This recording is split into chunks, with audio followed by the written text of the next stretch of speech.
Let me tell you something you may not be prepared to hear. Everything you have been taught, everything you have sought from teachers and books, has utterly failed you. You sit in a universe of infinite abundance, yet live in a sense of lack.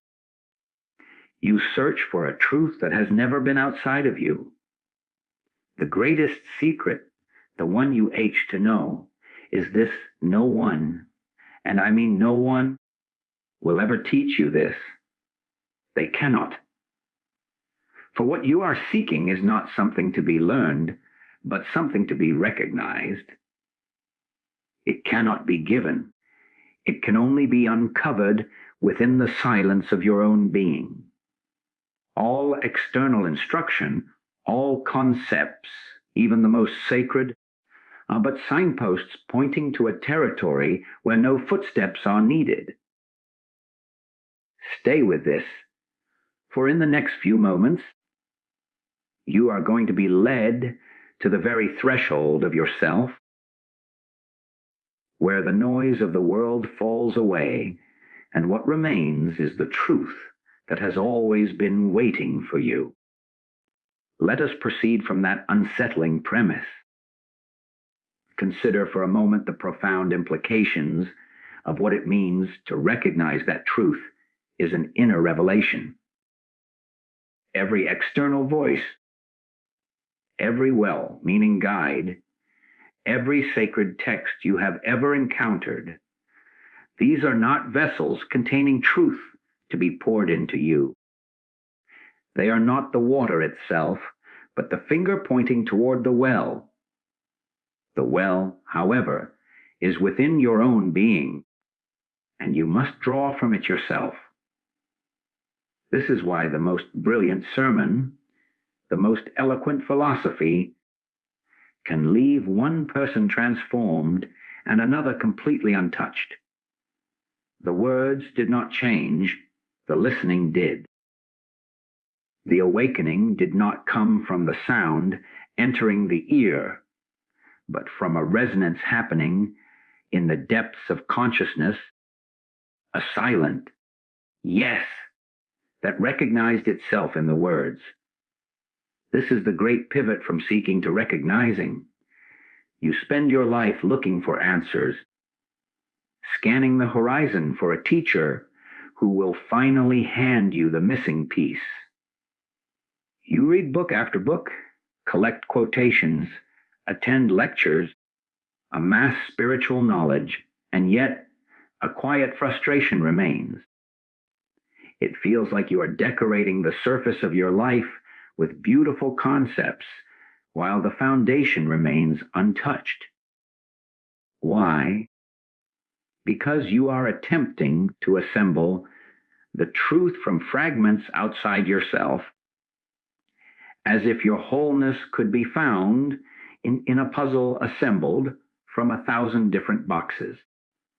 The moment of revelation comes not when you acquire a new piece, but when you suddenly perceive the table upon which the entire puzzle rests. That table is your own awareness. See this in the most ordinary moments. You stand before a magnificent sunset, and for an instant, all thought ceases. There is no you looking at a sunset. There is simply a breathtaking awe, a silent communion. In that instant, you did not learn anything new about atmospheric refraction. You experienced a state of being. That feeling of boundless peace, of seamless connection, was not taught to you by the sky.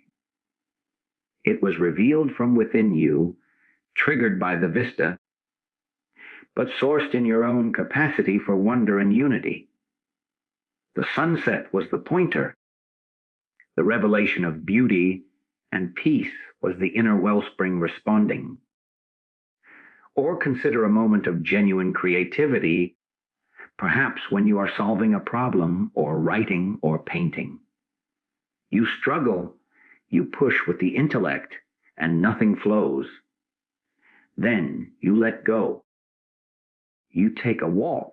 You become quiet, and from a place of stillness, the solution, the perfect phrase, the next brushstroke, presents itself whole and complete. Where did it come from? Did you think it into existence? No. You cease the frantic activity of the superficial mind, and a deeper intelligence, an inherent knowing, revealed itself. That knowing was not imported. It emerged. It was recognized. This is the core of the inner revelation. The world believes knowledge is additive, that we build ourselves up from ignorance to wisdom by accumulation. The spiritual fact is exactly the opposite. Wisdom is subtractive. It is the removal of the noise, the opinions, the borrowed beliefs, the frantic seeking, so that what has always been present can be perceived. Your essential nature, conscious, aware, boundless, at peace, is not something you need to achieve. It is the very ground of your being. You cannot learn it because you already are it. You can only forget it and then remember. All true spiritual work is this work of remembering, of removing the layers of forgetfulness. This is why the teaching, ultimately points you back to yourself. It is a sacred deception. The teacher says, "Listen to me, only so that one day you will hear the same authoritative, loving, all, knowing voice speaking in the silence of your own heart, and realize it was never the person speaking. It was your own self using that form to call to you." The teaching resonates not because it is new information, but because it echoes a truth you have always known but had not yet articulated. It feels like a homecoming, not a discovery.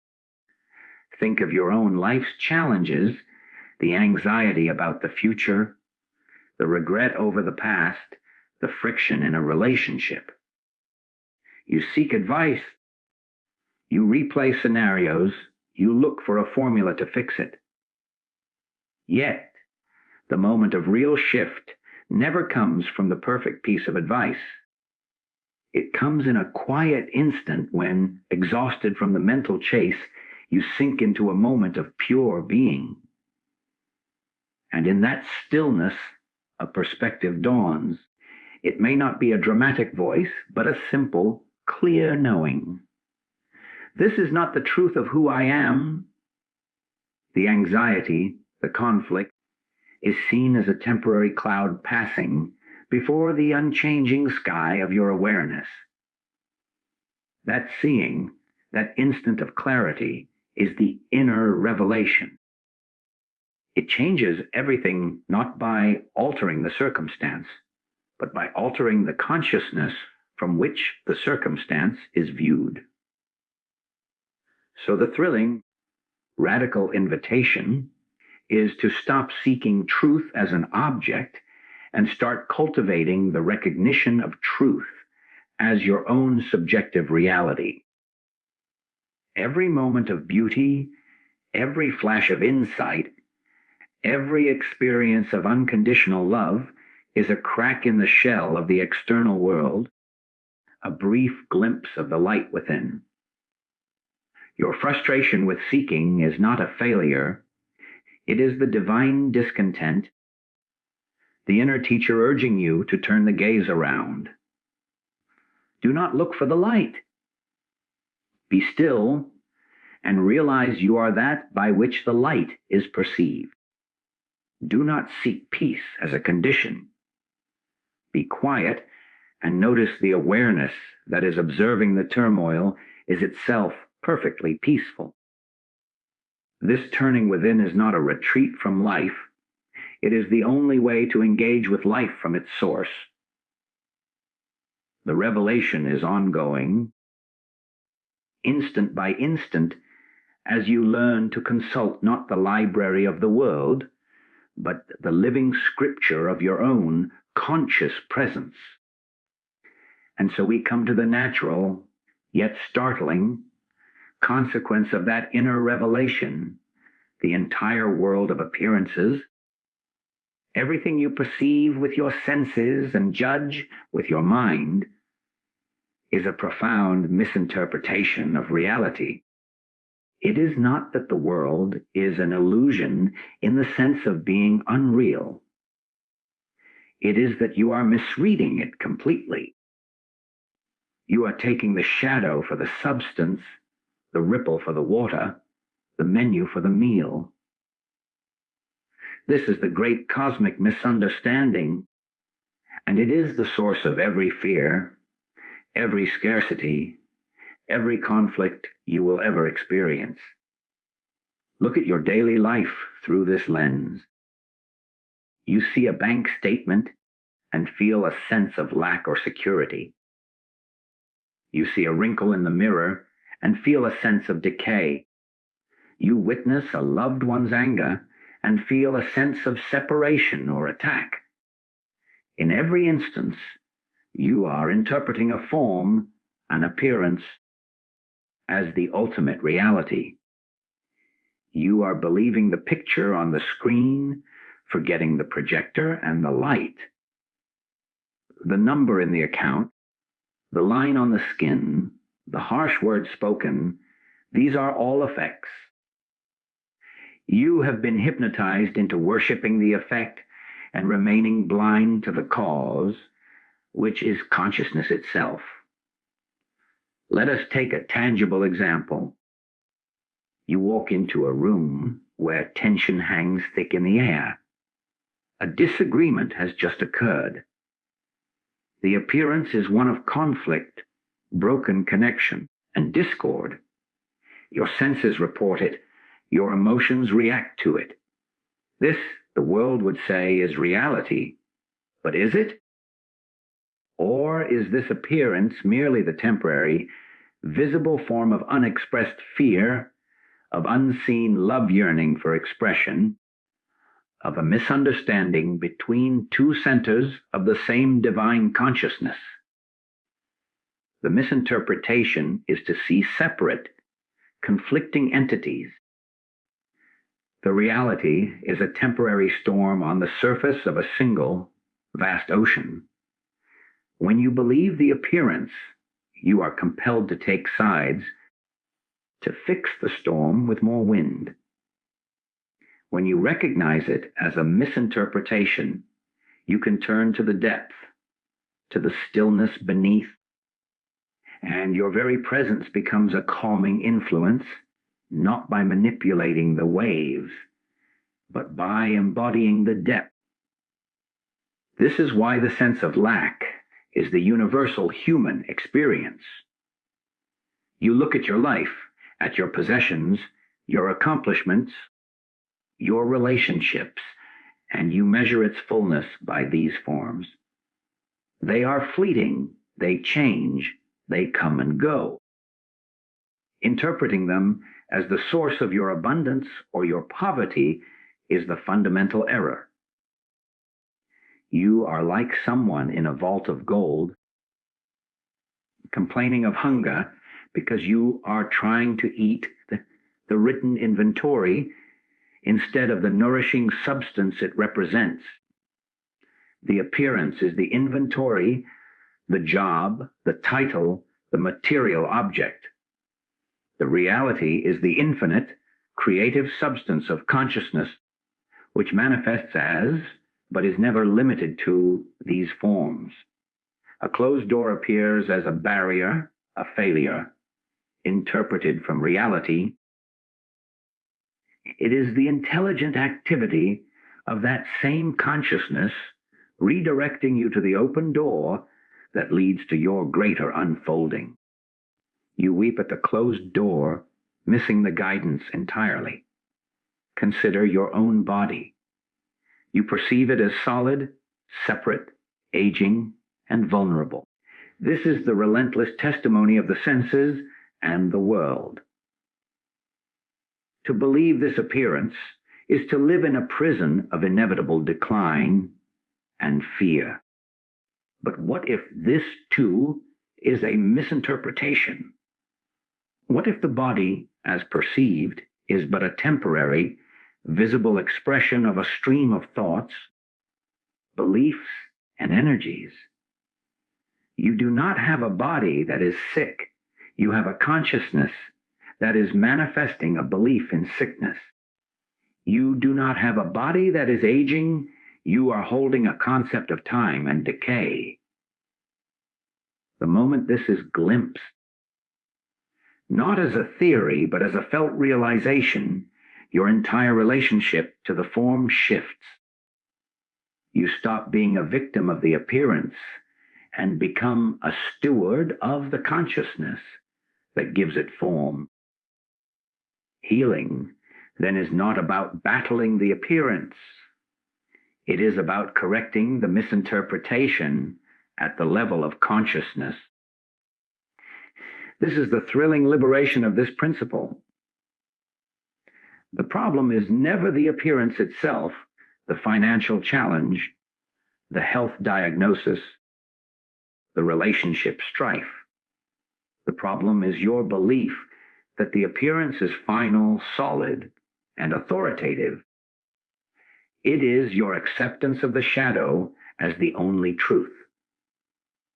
When you begin to withdraw that belief, when you learn to say inwardly, "This is not the ultimate reality, this is a presentation I am misreading," the entire dynamic changes. You are no longer a powerless reactor to a fixed world. You become a conscious participant in an unfolding activity of infinite intelligence. The world screams its evidence: danger, lack, sickness, death. It presents its case with compelling visuals and visceral sensations. Your entire training has been to accept this evidence as conclusive. But the spiritual journey is the cultivation of a higher form of sight, insight. It is the disciplined, faithful practice of looking at the appearance while simultaneously knowing with unwavering conviction that it is not the whole story. It is to see the storm cloud, but know yourself to be the sky that holds it. It is to feel the pain, but know yourself to be the awareness that witnesses it without being defined by it. This knowing does not dismiss human experience. It transfigures it. It removes the stone of finality from every tomb. Your circumstance may not instantly change, but your experience of it must. For you are no longer interpreting a prison sentence. You are interpreting a temporary classroom, a specific and perfect activity of the one mind, sculpting the form of your life toward a recognition of its own boundless, abundant, and perfect nature. You stop fighting the dream and begin to awaken within it. And in that awakening, the dream itself starts to shift, not because you are manipulating it, but because you have changed the only instrument of interpretation, your own conscious understanding.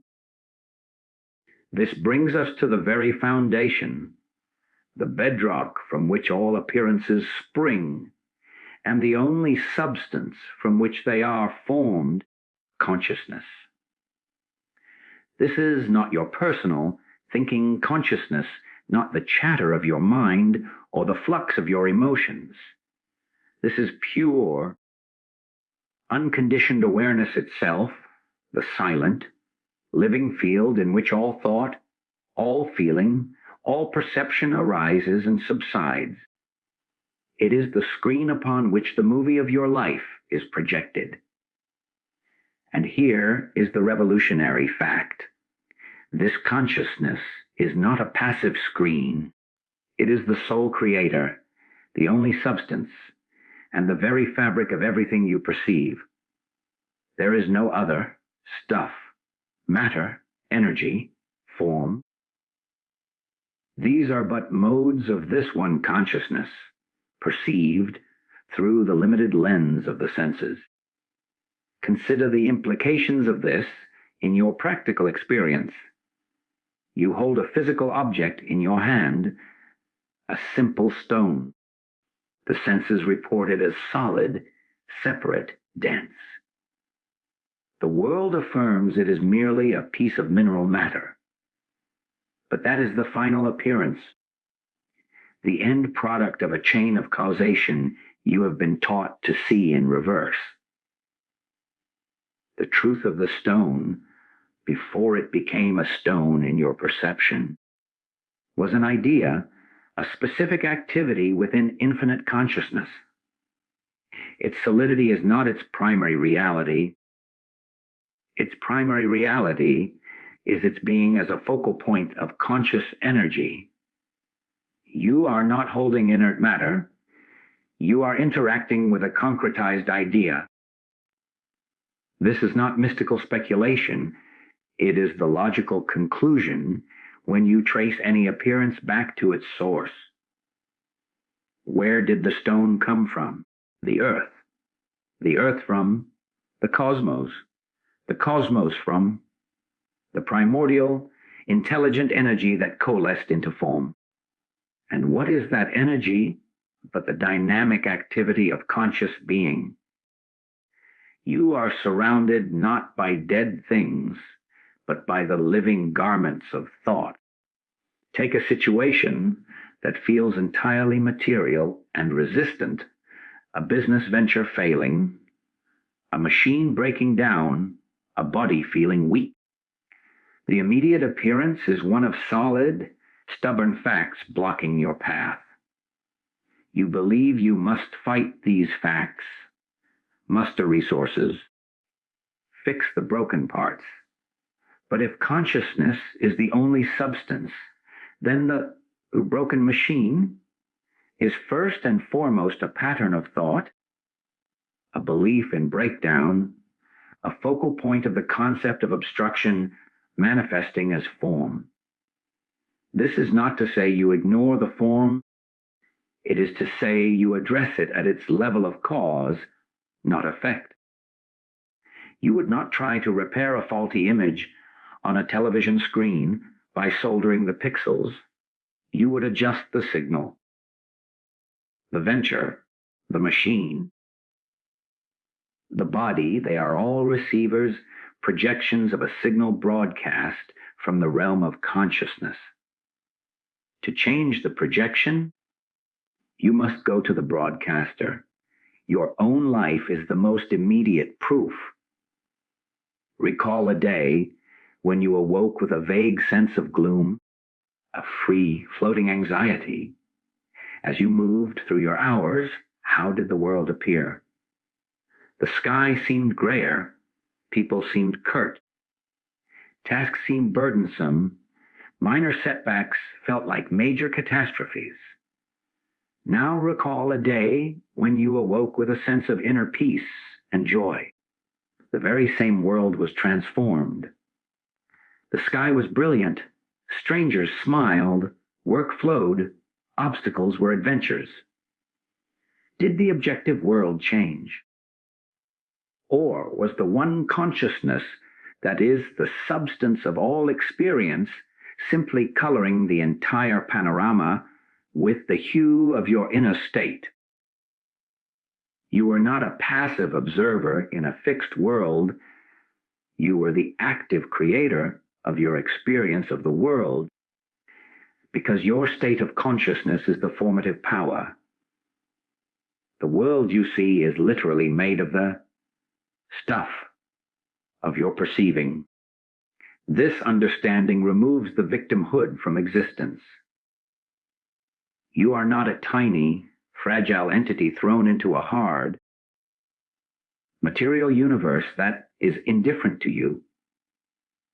You are a center of individualized expression within the one creative consciousness, and your world is forever outpicturing your predominant state of awareness. Your feelings of lack, your beliefs in limitation, your fears of illness, these are not just private thoughts. They are the very substance, the very clay, that is being shaped into the forms of your experience. They are the signal you are broadcasting, and the world is the faithful receiver. When you feel burdened by life, you are not burdened by external circumstances. You are burdened by the weight of your own interpretations, your own misidentifications, which have taken solid form around you.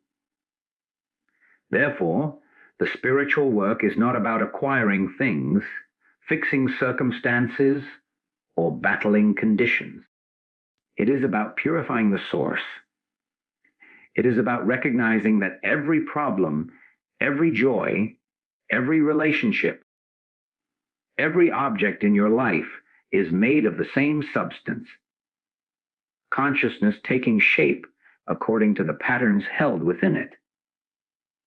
To change your life, you do not rearrange the furniture in the room. You realize the room itself, the walls, the floor, the furniture, are all a malleable expression of the one medium. You turn within to the silent source, to the pure awareness before thought, and you rest there. In that rest, the old patterns, the signals of fear, judgment, and separation are not fought. They are dissolved in the light of a greater understanding. A new signal is broadcast from that stillness, and inexorably, the forms must conform. A healed relationship, a new opportunity, a revitalized body, these are not miracles injected into a material world. They are the natural, lawful adjustments of the one substance as it reshapes itself to reflect a higher, clearer idea of itself held at the center of your being. You are not a beggar in a universe of scarcity. You are the conscious gatekeeper of the infinite field from which all form is summoned. The forms will always come and go, but the substance is eternal, and you are that. Here we arrive at the most personal and transformative realization, the key that unlocks the prison of the human sense of self. You see, if consciousness is the only substance and creator, then what are you? The mistake, the root of all suffering, is the belief that you are the temporary form, the body, the personality, the collection of memories and desires that is floating on the surface of this consciousness. That is the false identity, the mask. Your true identity, your only eternal reality, is the Christ, the I Am. This is not a religious statement about a man who lived 2,000 years ago. It is the declaration of your own divine being. The Christ is the term for the individualization of the one infinite consciousness, the point where the formless takes form without ever ceasing to be the formless. It is of you that existed before you had a name, before you had a history, and that will remain when all those things have fallen away. Feel the weight of this. In every moment of fear, doubt, or inadequacy, what is speaking? It is the voice of the temporary persona, the constructed self that believes it is separate, vulnerable, and incomplete. It says, I am afraid I will fail. I am worried I am not enough. I am hurt by what they said. This I is a fiction, a character you have been persuaded to play. But in moments of pure joy, of selfless love, of serene peace, or of sudden, clear insight, who is present then? That is the touch of the true I am. It is the I that knows without learning, loves without condition, and simply is without effort. It does not say, I have peace. It is peace. It does not claim, I possess love. It is the very substance of love. Your entire spiritual journey is the gradual, persistent transfer of your sense of I, from the costume to the actor, from the wave to the ocean. Observe this in the crucible of daily conflict. Someone insults you. The immediate, visceral reaction comes from the persona. It feels attacked. It wants to defend, to retaliate, to prove its worth. This I is in pain. But if in a moment of grace you can pause, not to suppress the reaction, but to look behind it, you might catch a glimpse of the true I am. You might notice that behind the storm of hurt feelings, there is a silent witness, an awareness that is observing the entire drama. That awareness is not hurt. It is not insulted. It is untouched. It is the space in which the emotion is happening. The moment you identify with that awareness, with the I am that is conscious of the hurt, rather than the I that is being hurt, the entire power of the event evaporates. You are no longer a victim of the words. You are the conscious space that contains them. The insult may have been spoken to the character, but you have remembered you are the author. This is why all spiritual practice ultimately aims at stillness. In the cacophony of thought, the voice of the persona is deafening.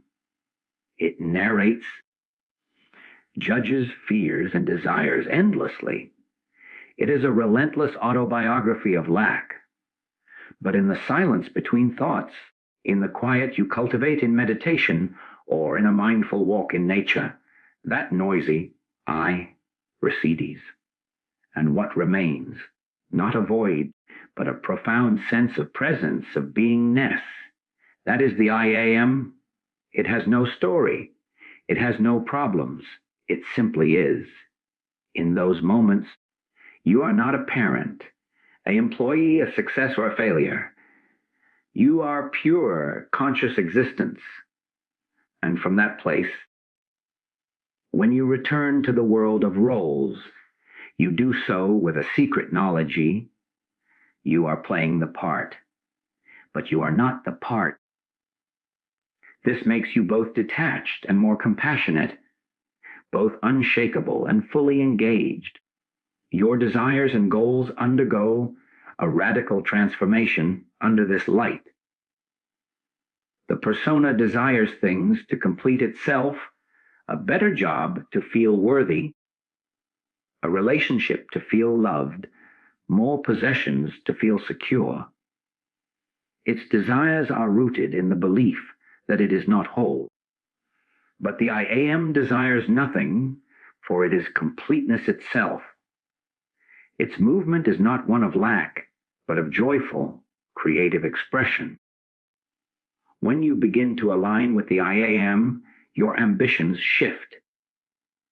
You are no longer driven by a need to prove something, but by a quiet impulse to express the boundless nature of your true self in form.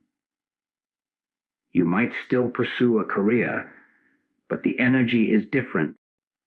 It is an artistry, a channeling of the infinite into a specific activity, not a scramble for validation. You might still form relationships, but they become communions between beings, not transactions between needs. This recognition is the end of seeking. You have been seeking God, seeking truth, seeking peace, seeking yourself in every teacher, every book, every experience. But the seeker is the persona, and it is seeking for what it believes it does not have. The glorious, shocking truth is that the I am, the Christ within, is what you have been seeking with. It is the seeker itself. The moment you realize you are not the seeker, but the very thing sought, the search collapses into a profound recognition. You look at your own hands and realize this too is a form the I am is taking. This thought is a movement within it. This emotion is a color passing through it. You are not in the universe. The universe is in you, in the vast, limitless container of your true I am consciousness. The sense of being a small, separate self trying to navigate a giant, alien world is the grand misinterpretation. The reality is the world, in all its splendid and terrible forms, is happening within the boundless field of your own true identity. You are not a drop in the ocean. You are the ocean experiencing itself as a drop. And from that knowing, you live not from the panic of the drop-fearing evaporation, but from the power and peace of the whole.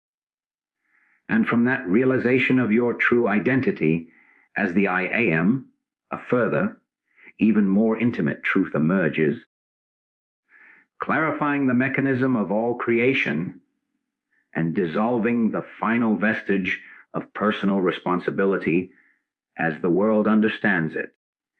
This is the acknowledgement of the Father within. This is not a distant deity in the sky, but the very core of your being, the infinite, creative source, the one divine consciousness individualized as you.